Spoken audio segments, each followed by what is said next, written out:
Hey fan, Mr. Mark here, better known as the Marketing Practitioner, and welcome to another episode of what is on my mind, and hopefully what's on yours as well. A little housekeeping, house cleaning, or whatever you call that. I'd like to get that out of the way if I could.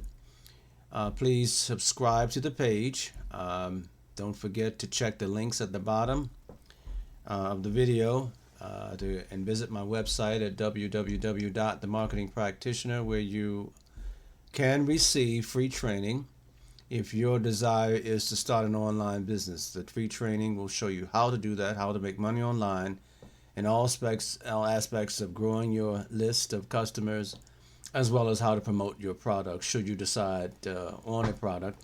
If you just want to promote other people's products, there's also free information and links that will help you do that. As I said before, like the page also, and that's about it. Today I want to talk about something that's real sensitive, something that I think most of us in America is a subject that we like to avoid. I even like to avoid the subject, but I keep running into evidence that this is going to be something that's going to be an issue for all of us. And I'm an American, you're an American, and my whole paradigm, my whole belief, where I stand on the issue of race, white supremacy, inequality, my whole paradigm is that we need a country that is united, not divided. And so whenever I talk about these issues, please do not get tense, do not get worried that I might start being divisive in my conversation. I am trying to formulate some way in which we can talk about the issue that the issues that divide us, and the whole idea is to bring about understanding. And if that means talking about inequality, social immobility, if that means talking about how people of brown skin are being treated compared to people who don't have brown skin, then let's talk about that. All right, you cannot solve a problem you don't talk about. And everywhere I look on the news, I see issues having to do with people who have dark skin compared to people who don't. And I think that most of these stories that we see tend to get everybody all emotionally upset and tense, and we ride around, walk around, go through life in this country hiding our true feelings about everything. I want to start off by saying I firmly believe that we are being manipulated as average people, black, white, Hispanic, Asian, across the board, into believing that there is such a thing as race. And as you see, the name of my video is that race and racial identity are social constructs.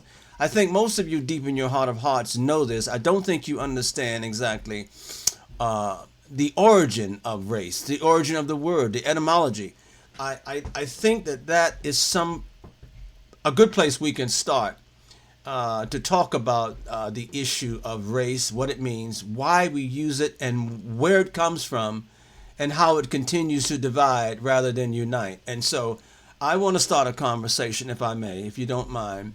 And I want everyone of all ethnicities, I don't say race because race is not real, but of all ethnicities, to join in this conversation and add your perspective, add what you understand about race, and I will try to provide data so that we might all stay on the same page and reach the same conclusion. And what is that? Understanding. Again, it's a tough subject. It's something that a lot of us find it hard to talk about. I think because we have been taught a certain way. We have been taught a certain way to think. And the media doesn't help nowadays because it perpetrates one particular ethnic group in contrast to another in America. And so I think that with this unbalanced portrayal of one group compared to another, gives rise to much of the division that we experience in this nation. So I'm trying to add my voice to those of us who would advocate unity. I'm an American, you're an American, and that's who I want to talk to. I want to talk to Americans who love this nation and want the best that this nation has to offer its people. And so if we are divided along whatever lines we're divided, let's figure out why we are divided, and let's stop blaming, shaming, and looking for reasons that don't really further the conversation. And so I'm going to be as respectful. I'm going to treat this subject as gently and as diplomatically and with as much data as I possibly can. And it may go several videos. This is just the beginning of a topic that I call race and racial identity are social constructs. Give me a minute and we'll continue with the data. Race, the power of illusion. This just in from writer at the California newsreel, Larry Edelman. And he is writing a 3-part groundbreaking series that's been produced and distributed by the California newsreel. And the first of his 3-part series reveals how the myth of race took hold, which is what I was curious about, and how it retains its power. What got me started on this was the fact that I hear, read, and see demonstrated before me a lot of talk, conversation, and conflict around the issue of race, yet I've always understood there to be only one race, the human race. But if you were to follow all of your media sources, you would get the impression that race is actually biological. And in fact, it's not. Sorry about that. In this article, Mr. Edelman goes on to say, what if we suddenly discovered that our most basic assumption about race, for instance, that the world's people can be divided biologically along racial lines, was false? And if race is a biological myth, where did the idea come from? How do our institutions give race social meaning and power by advantaging white people?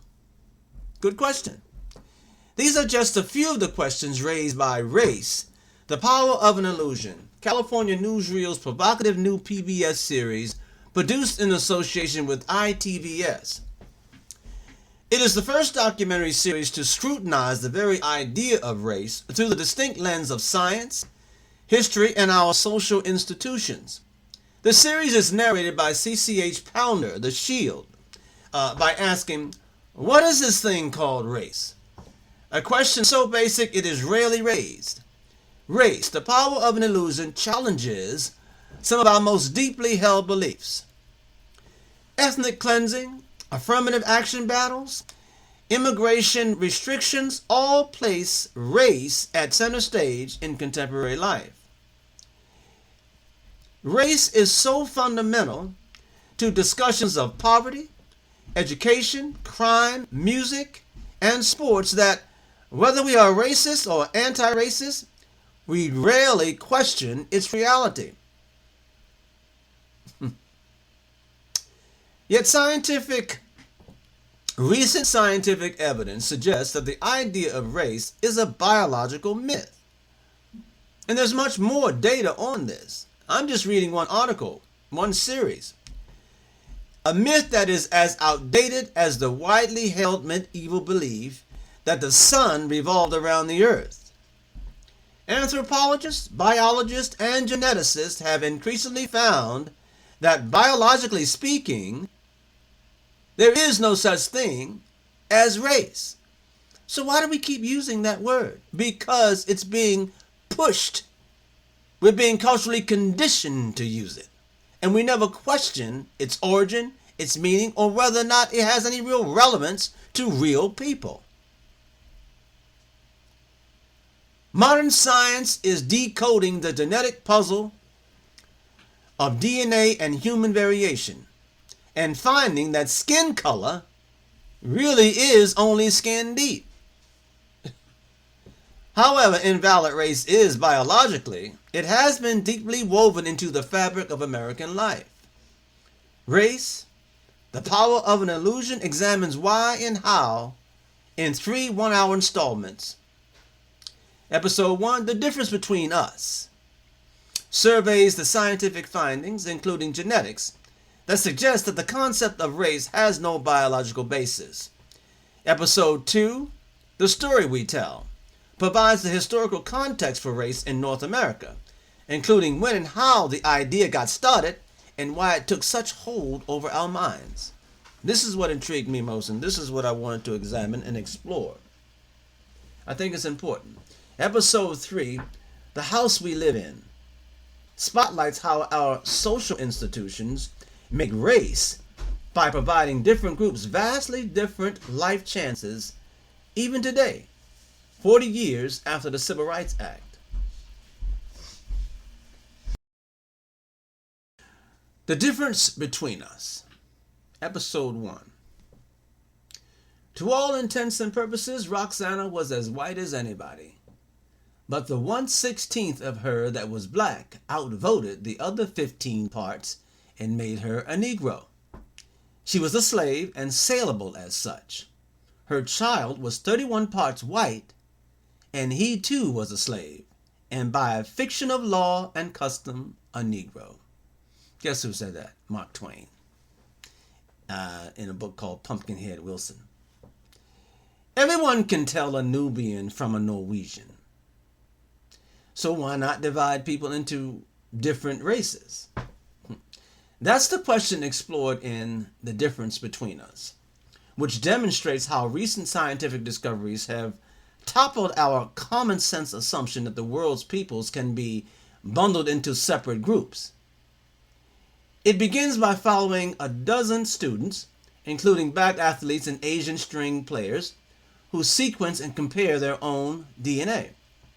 The results surprise the students and the viewer when they discover their closest genetic matches are as likely to be with people from other races as their own.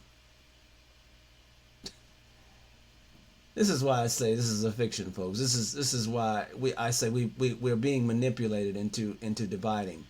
And the question for me is, who's doing the manipulating and why, and in whose interest does it serve to have us fighting one another over this false concept called race? Much of the program is devoted to discovering why. It examines several discoveries that illustrate why humans cannot be subdivided into races, and reveals that there are no characteristics, no traits, not even one gene that distinguish all members of one race from all members of another. Humans are among the most similar of all species. That's because modern humans, all of us, evolved in Africa and began leaving only about 70,000 years ago. And there's much more data on that. That's just a fact. As we migrated across the globe, populations bumped into one another, mixing their mates and genes. Populations have just not been isolated long enough to evolve into separate races or subspecies. In a walk from the equator to the north, we can see how visual characteristics vary gradually and continuously between populations. There are no boundaries. We also learned that most traits, be they skin color or hair texture or blood group, are influenced by separate genes and thus inherited independently one from the other.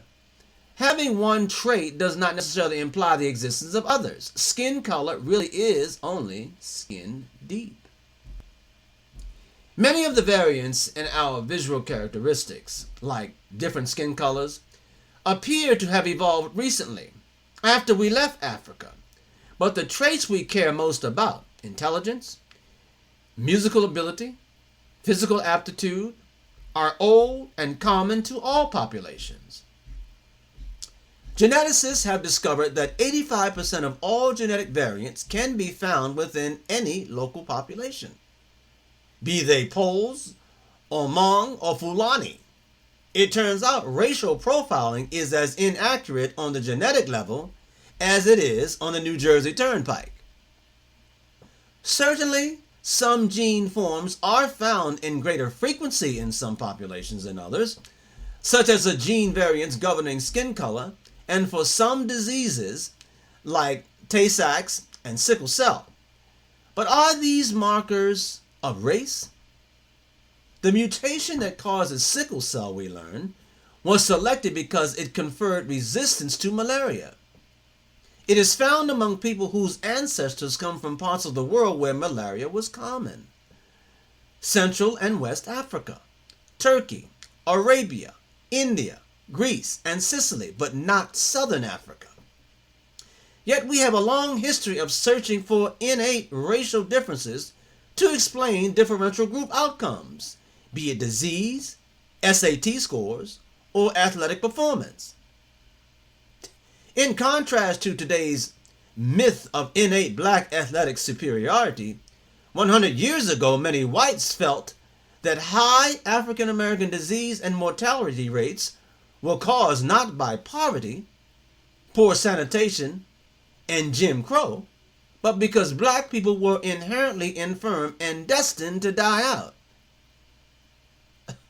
When influential prudential insurance company statistician Frederick Hoffman compared death and disease rates between whites and black people in 1896, he attributed the disparities to a heritable race trait among Negroes, ignoring the impact of poverty, poor sanitation, and overcrowding on health and mortality. Today, it is still popular to attribute group differences in performance to innate racial traits. In The Difference Between Us, many of our common myths about race, such as the natural advantages of black athletes or the musical abilities of Asians, are taken apart.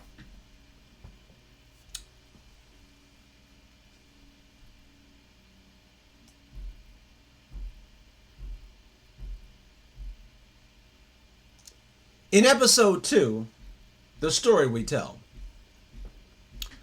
all is race, there is no other truth. Benjamin Disraeli. But it's true that race has always been with us, right? Wrong. Ancient peoples stigmatized others on the grounds of language, custom, class, and especially religion. But they did not sort people into races. The story we tell traces the origins of the racial idea to the European conquest of the Americas and to the American slave system. The first ever where all the slaves shared a physical trait, dark skin. So what are we saying here? That in the story we tell, we at least get a glimpse of where this whole idea of race and race difference started in the conquest of the Americas. It started over here when they brought dark-skinned people here. Now, what was the purpose of dividing the dark-skinned people from the people who were not dark-skinned? That is to say, people who were non-white. That's the question you must ask. Why did they divide the people? They knew that dark-skinned people were not inherently inferior. They knew that, but they had to come up, and this is documented, they had to come up with a rationale for the kind of inhumane treatment that they were about to lay on these dark people. Let's go on, because we'll get back to that later. But I want us to understand the origin of this kind of division that continues to haunt us today. There's a genesis, and there's an origin, and there's a reason that this took place, and we need to understand it so that we have a better understanding as to why we respond to each other and behave and interact with one another and with such distrust. James Horton, Benjamin Banneker, professor of American Studies and History at George Washington University, explains it this way. They found what they considered an endless labor supply. They're talking about the blacks they brought here. People who could be readily identified And so, when they ran away, they couldn't melt into the population like Native Americans could. So they couldn't enslave the Native Americans. So they said, well, we got some people that we can hold on to, and they can't get away no matter what they do. Why? Because they have one identifiable characteristic that they can't run from, and we can always, always identify: darkness. People who knew how to grow tobacco, people who could be ready identified so that when they ran away, they couldn't melt into the population, people who knew how to grow rice. They found the ideal, from their standpoint, the ideal labor force. Ironically, it was not slavery but freedom, the revolutionary new idea of liberty and the natural rights of man, that led to the ideology of white supremacy. So now we get a glimpse of where this idea of white supremacy starts. Let's move on. Robin Kelley, chair of the history department of New York University, raises the conundrum haunting our founders. The problem that they had to figure out is how we can promote liberty, freedom, democracy on the one hand, and a system of slavery and exploitation of people who are non-white on the other. James Horton illustrates or illuminates the story that helped reconcile that contradiction. Here's how they figured out, and here's how they got around it, right? And the way you do that is to say, yeah, but you know, there is something different about these people. This whole business of inalienable rights, that's fine, but it only applies to certain people. It was not a coincidence that Thomas Jefferson, the apostle of freedom and the slaveholder, was the first American public figure to articulate a theory speculating upon the natural inferiority of Africans. A theory. Come on, man. Are you serious? I mean, you're still rationalizing, right? You're still trying to reconcile the inherent cognitive dissonance between freedom and enslaving people that you know are fully human, just like you are.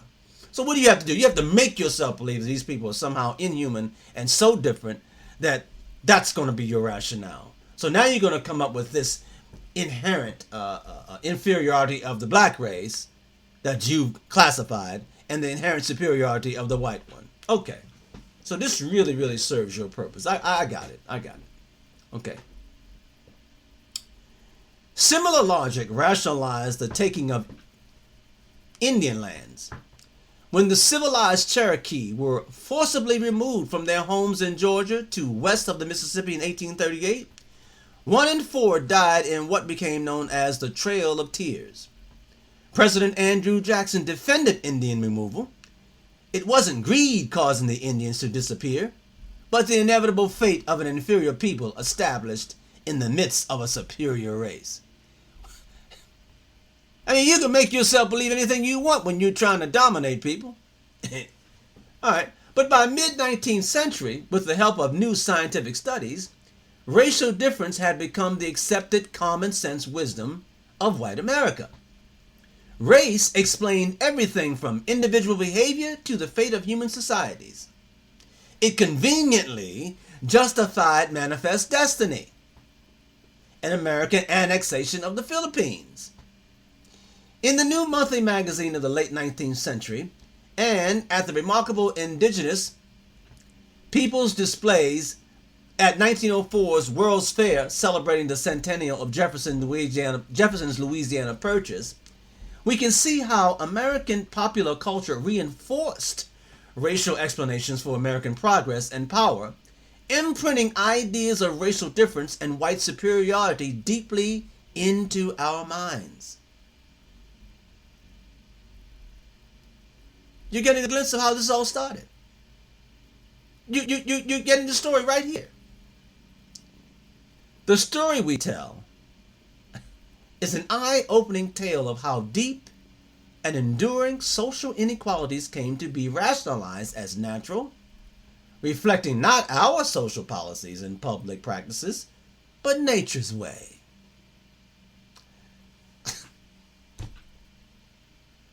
If you know the history, folks, it begins to get more and more ridiculous, yet very clear.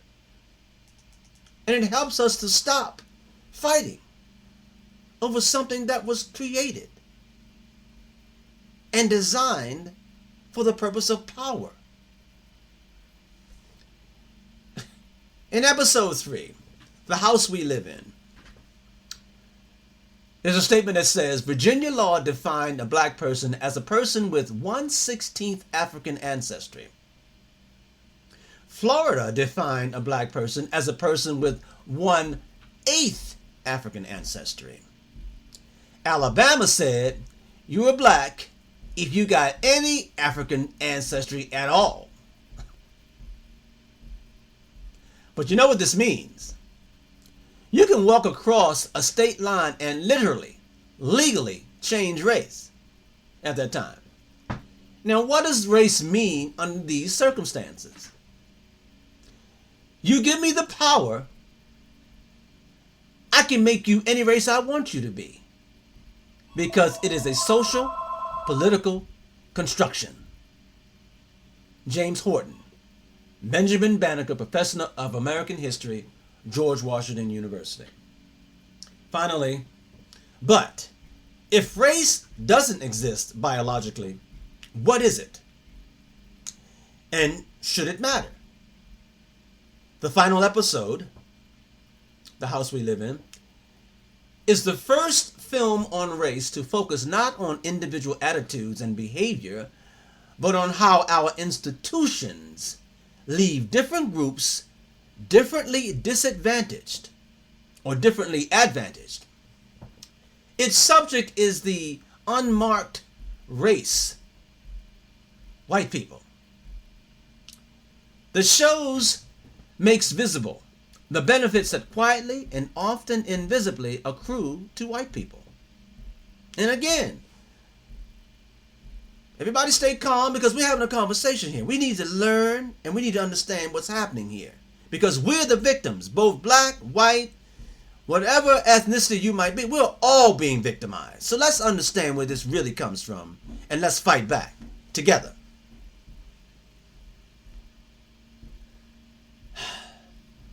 As I said, the show makes visible the benefits that quietly and often invisibly accrue to white people. Not always because of merit or hard work, but because of our laws, courts, customs, and perhaps most pertinently, segregated neighborhoods, racialized opportunity. The film begins by looking at the massive immigration from Eastern and Southern Europe early in the 20th century. Italians, Hebrews, Greeks, and other ethnics, not races, ethnics, were considered by many as separate races. Were considered by many as separate races. They make this up out of whole cloth, because you can do it. You have the power to do it. So you classify people into what you artificially call race. These are ethnics. We're all ethnicities of anything. And we're only separated by culture. It is only our cultures that we should be celebrating, because that's what makes us unique and different in so many ways. But when we all come to America, you have the American culture, which is a hodgepodge of many ethnicities. But we're all Americans, and we should celebrate any of the minor differences that we tend to pick out from one another. But it should never be based on somebody's skin color. That is so irrational. It defies logic.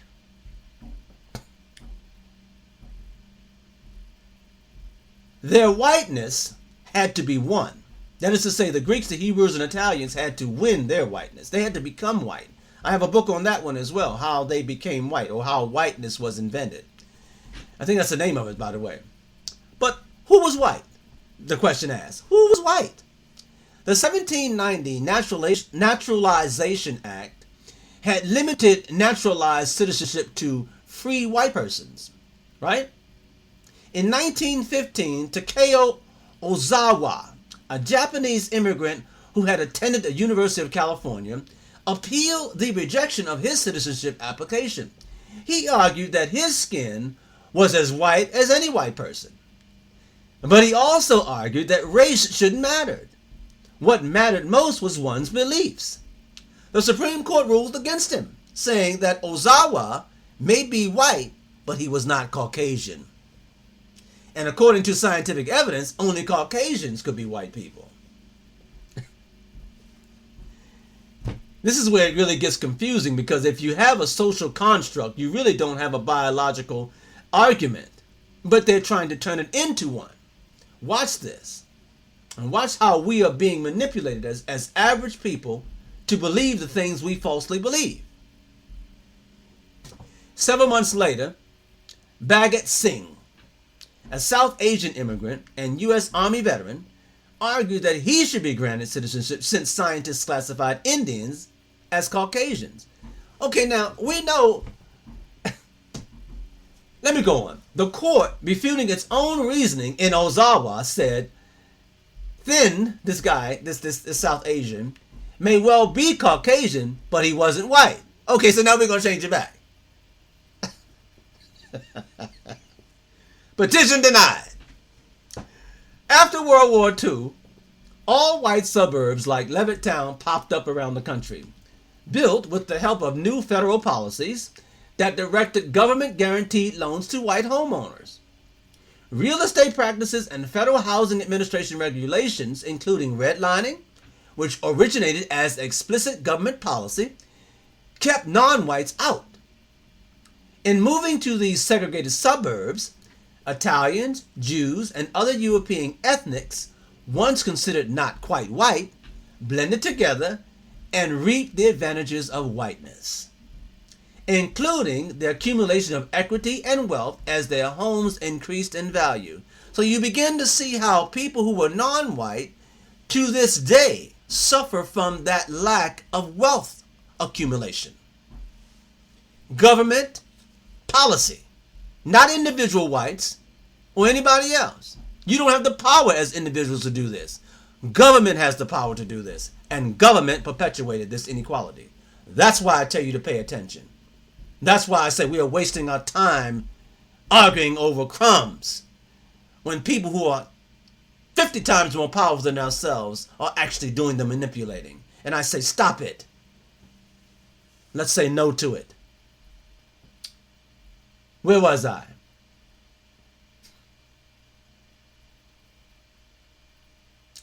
In moving to these segregated suburbs, Italians, Jews, and other European ethnics, once considered not quite white, blended together and reaped the advantages of whiteness. I read that. Including the accumulation of equity and wealth as their homes increased in value. Okay. Yet those opportunities for asset accumulation and upward mobility were denied many communities of color. Of the $120 billion of housing underwritten by the federal government between 1932 and 1964, $120 billion of housing underwritten by the federal government.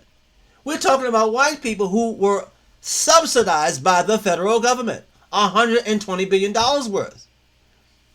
Between 1932 and 1964, less than 2% went to non-whites. Government. Not you as individuals. Government. Let me finalize this. Today, the net worth of the average black family is about 1/8 that of the average white family as a result of this history. Much of the net worth divides from the value of the family's residence. As homes get passed from family to family through generation after generation, this is what you call a wealth transfer in vitro, right? In vivo. The real legacy of race is felt, right? The houses in predominantly white areas sell for much more than those in black, Hispanic, or integrated neighborhoods. And so power, wealth, and advantage, or the lack of it, are passed down from parent to child.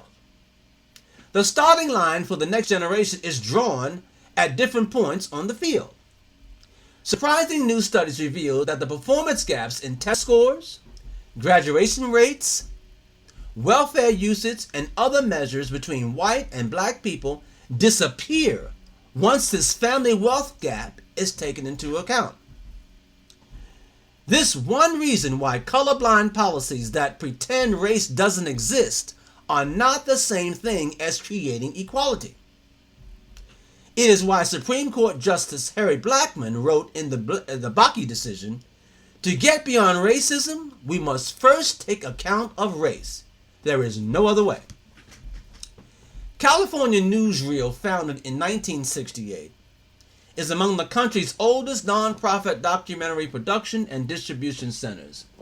Race, The Power of Illusion is available on video for educational purposes, and you can find that at www.newsreel.org, or feel free to call the number 877-811-7495. But at any rate, I thought it was an excellent article to begin the discussion of race, because I think that we need a context for understanding why we engage and interact with one another, and we often have, even if it's not conscious, it's unconscious bias.